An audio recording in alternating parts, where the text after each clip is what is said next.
Mezu bat festa batzordeen izenen Gazteluko emakume baserritarrei irakurri nahi deuna.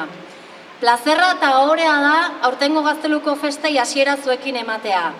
Herriko emakume baserritarrak, belaunaldiz belaunaldi, bizitza posible egin eta antolatu duzuenak.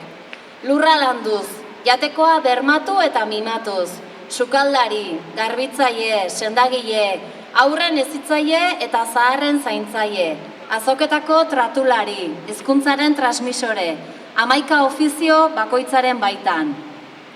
Baserritik plazara gonbidatu zaituztegu gaur isileko lanari merezitako aitortza egitera. Amaia Agirrek emakume baserritarrei idatzitako bertxotan dion bezala, ganbaran gorde oiden altxorren kutxa bat balitz bezala, ikusi ezarren bera da argi egiten duen itzala. Ederki merezia duzue itzaletik argitarako bidea. Zuek landutako lur honetan erein dezagun etorkizun oparoa. Gora Gazteluko emakume baserritarrak!